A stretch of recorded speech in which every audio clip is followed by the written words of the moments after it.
Friends, welcome to my channel Seema space 5। मेरी जो last video थी उसमें मैंने अपने पुरानी वीडियोस के सारे कमेंट्स के आंसर किए थे। आप लोगों ने उसे काफी पसंद किया, उसके ऊपर भी मुझे और ज्यादा रिप्लाईज आए। So friends, thank you so much मेरे वीडियोस को पसंद करने के लिए और मेरे से कनेक्ट होने के लिए। इसीलिए मैं आप लोगों के साथ शेयर भी करना चाहती हूँ। जो लोग मेरे साथ ऑलरेडी जुड़े हुए हैं, मेरी सारी वीडियोज देखते हैं, उनको मालूम ही है कि मेरी डिलीवरी हुई है। 1 महीना हो चुका है वैसे तो, लेकिन आपको पता है कि जो न्यू मॉम होती है, जिनके घर में छोटे बच्चे होते हैं, उनको कितना टाइम मिलता है वीडियोस बनाने के लिए, रिप्लाईज करने के लिए बिल्कुल टाइम नहीं हो पाता है। तो फ्रेंड्स, मैं इतने सारे कमेंट्स आप करते हैं उसके लिए तो मैं बहुत थैंकफुल हूँ, लेकिन मैं सबका रिप्लाई नहीं कर सकती हूँ। तो मेरे पास एक जो ऑप्शन बचता है वो यही है कि मैं जब भी मुझे मौका मिले और जो भी मुझे कमेंट्स दिखाई दे, मैं उनके रिप्लाई में एक वीडियो बना दूँ। ये मेरे लिए ज़्यादा शॉर्ट होगा और आपको भी बेहतर समझ में आएगा। तो अभी हम फिर से बात करेंगे इस वाली वीडियो की। तो इस वाली वीडियो में मुझे मुन्ना सिंह का कमेंट आया है। दी मेरा 9th मंथ चल रहा है, बेबी की मूवमेंट ज़्यादा नीचे है, नीचे ही फील होती है और नाभि थोड़ी सी बाहर है। मेरा फंडू पोस्टीरियर प्लेसेंटा है, तो बेबी बॉय होगा या बेबी गर्ल हो सकती है। तो देखो, हम लोग सिम्टम्स के ऊपर बात करते हैं। एग्जैक्टली क्या होगा वो मुझे नहीं पता है, लेकिन आपके सिम्टम्स को देख के क्या चांसेस हैं वो मैं बता सकती हूँ। तो जैसे कि आपने कहा कि आपका फुल टाइम चल रहा है, फील होता है और नाभि थोड़ी सी बाहर। देखो, नाभि बाहर होने का मतलब तो बॉय होता है और फंडू पोस्टीरियर वैसे तो प्लेसेंटा से ज़्यादा फर्क नहीं पड़ता, दोनों ही जेंडर में प्लेसेंटा कुछ भी हो सकता है, लेकिन maximum number of cases posterior के बॉय से रिलेट करे गए हैं, तो आप इसको भी कंसिडर कर सकते हैं। और वैसे भी आपने सिर्फ 2 बातें बताई हैं, तो 2 बातों से तो जज नहीं कर सकते ना कि क्या होगा, लेकिन जो आपने 2 बातें अभी तक बताई हैं वो बॉय केस में जाती हैं। अगला है सुमीरा का, आपकी मूवमेंट ज़्यादा थी या कम? मुझे ऐसा लगता है मेरी बेटी के टाइम पे मेरी मूवमेंट ज़्यादा थी।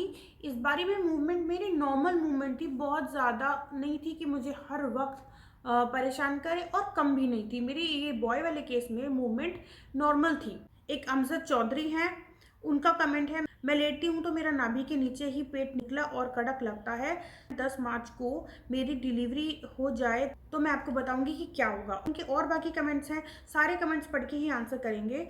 और मेरे बाल बहुत झड़े हैं, लंबे भी हुए हैं और 6 मंथ तक अब झड़ने बंद हो गए हैं।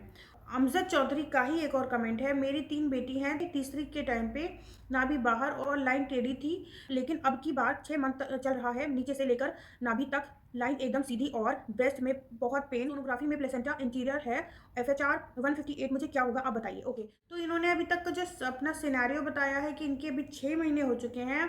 4th मंथ का जो इनकी सोनोग्राफी है उसमें 158 इनकी FHR आई है, प्लेसेंटा इनका इंटीरियर है, लेटती हूँ तो मुझे नाभि के नीचे पेट फील होता है। और इन्होंने अपनी ब्रेस्ट वाली भी एक सिम्टम बताई है, और इन्होंने बताया है बेटी है इनके पास, और बेटी में ब्रेस्ट वाला सिम्टम नहीं था, अब है। एक चीज़ इन्होंने बोली, नाभि इनकी बाहर थी बेटी के टाइम पे, और अभी तो इन्होंने कुछ बताया नहीं।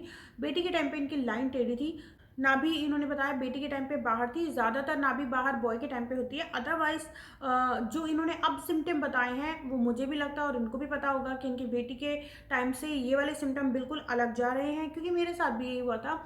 मैं फील कर पा रही थी कि मेरी बेटी से अब वाले सिम्टम मेरे अलग हैं। और जो मदर्स जिनके पास दोनों होते हैं ना, बेटी भी होता है बेटा भी होता है, उनको महसूस हो जाता है। वो किसी को ठीक से अपने सिम्टम बता पाए या ना बता पाए, पर उनको अपनी खुद की बॉडी से पता चल जाता है कि उनकी बॉडी में पहले जैसे चेंजेस नहीं है, इस बार डिफरेंट है। और मुझे भी आपके सिम्टम डिफरेंट लगते हैं, तो होप करते हैं कि आपके पास बेटी है और आपको एक बेटा भी मिल जाए, और अभी तक के साइंस भी वही कहते हैं। तनुजा पांडे, मुझे कमर दर्द होता है बहुत ज़्यादा, 1 मंथ से 7 मंथ है और कमर दर्द बहुत होता है। तो कमर दर्द के लिए तो कुछ नहीं कर सकती, ये तो प्रेगनेंसी सिम्टम होता है, इसमें तो बॉय और गर्ल का भी कोई रोल नहीं होता है। और आपको रेस्ट करना चाहिए। आप रिलीफ स्प्रे वगैरह लगाते हैं, वो लगा सकते हैं, रेस्ट करें, इसका कोई इलाज नहीं है, अपने आप ठीक हो जाएगा। जो हमारी बॉडी में चेंजेस होते हैं उनकी वजह से भी हमें बैक पेन वगैरह हो जाता है, तो आप अपना ध्यान रखें, अपने डॉक्टर से इसके रिलीफ के लिए कुछ ले सकते हैं तो ज़रूर ले लें। अदरवाइज तो ये प्रेगनेंसी का सिम्टम है, इसमें हम कुछ नहीं कर सकते। एक क्यूट सोना, मैम मुझे खांसी बहुत है, प्लीज़ कोई सिरप बताइए प्रेगनेंसी के लिए, 8 मंथ की है। थैंक यू सो मच मुझ पर इतना बिलीव करने के लिए, लेकिन मैं सिर्फ अपने एक्सपीरियंस को लेके सिम्टम्स शेयर करती हूँ आप लोगों के साथ। और आप लोगों के जानने की कोशिश करती हूँ। मुझे नहीं पता कि आपको खांसी है तो आप कौन सी सिरप ले सकते हैं, मुझे ये पता है कि कोई भी नहीं ले सकते हैं, अपने डॉक्टर से पूछना पड़ेगा। डॉक्टर जो आपको बताएंगे, प्रेगनेंसी में हम कोई भी दवाई नहीं लेते, जो डॉक्टर आपको बताएंगे आप वो ले सकते हैं। इसके अलावा आप अपने घर का कोई रेमेडी ले सकते हैं, पर उसमें भी आप ध्यान रखें कि कोई गर्म चीज़ नहीं होनी चाहिए, क्योंकि प्रेगनेंसी में हम गर्म चीज़ नहीं खाते हैं।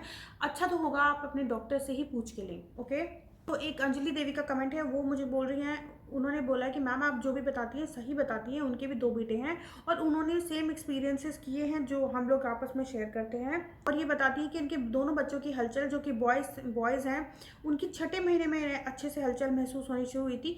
मे बी आपका इंटीरियर प्लेसेंटा होगा, क्योंकि उसमें थोड़ा लेट मूवमेंट पता चलती है। और वो बताती है कि उनको लेफ्ट साइड में हलचल महसूस होती थी, पर सर राइट साइड में रहता था। उनकी राइट ब्रेस्ट हैवी थी और उनके ब्रेस्ट में दोनों में ही दर्द होता था। और ये इन्होंने कुछ सिम्टम बताए हैं जो कि मेरे भी सिम्टम है, इसीलिए मुझसे एग्री करती हैं।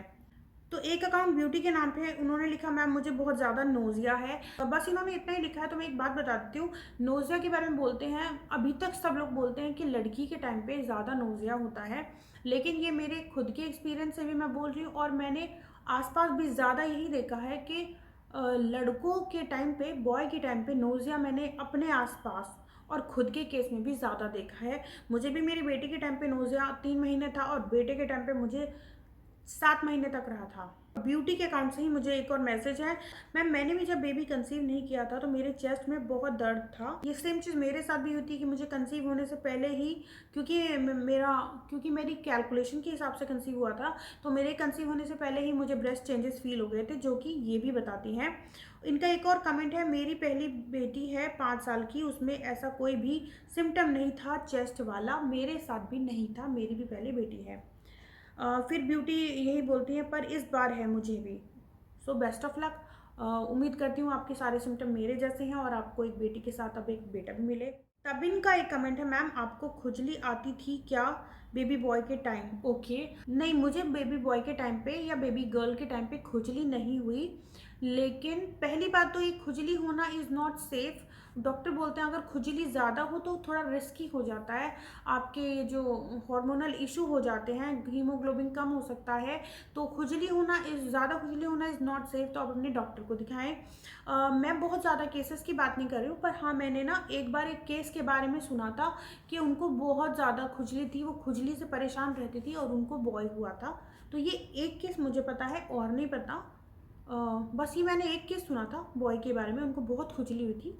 लेकिन फिर भी मैं बोलूँगी खुजली होना ये तो थोड़ा कॉम्प्लिकेशन आप कह सकते हो, इसमें जेंडर का तो मुझे नहीं पता। कुलविंदर सिंह का कमेंट है, मैम प्लीज़ मुझे बताइए कि चाइनीज़ कैलेंडर पर विश्वास करना चाहिए या नहीं। चाइनीज़ कैलेंडर के लिए देखो, सच बताऊँ तो आप उसे एज अ फन एक्टिविटी ले सकते हैं कि आप चाइनीज़ कैलेंडर पे आप विश्वास तो नहीं कर सकते।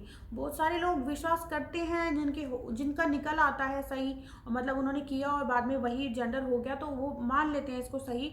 और लेकिन चाइनीज़ कैलेंडर से आप नहीं निकाल सकते एग्जैक्टली, क्योंकि चाइनीज़ कैलेंडर से आप इसलिए नहीं निकल सकते, पहली बात तो वो चाइना के कैलकुलेशन के हिसाब से जाता है, जिसमें आप बच्चा जब 9 महीने पेट में होता है ना, वो उस वाले मंथ्स को, उस टाइम पीरियड को भी चाइनीज़ कैलेंडर में काउंट किया जाता है।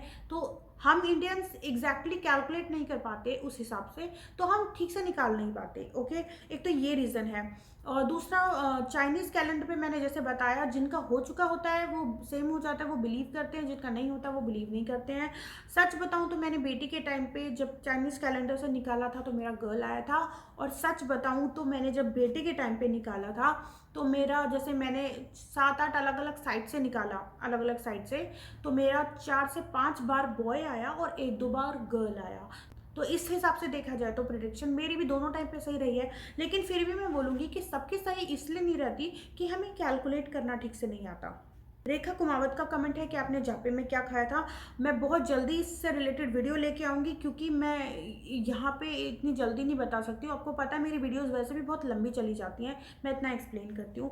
मैं 2-4 दिन में जापे वाली वीडियो ज़रूर लेके आऊँगी। तो इस वीडियो के कमेंट्स यहीं पे एंड करते हैं। अभी जो आगे आएंगे उनको मैं कोशिश करूँगी, कम रहे तो मैं ऐसे ही आंसर कर दूँगी, ज़्यादा रहे तो वीडियो बनानी पड़ेगी। होप करती हूँ आपको आपके आंसर मिले होंगे। मिलते हैं अगली वीडियो में जो दूसरे वीडियो के कमेंट्स पे होगी। Till then bye, take care.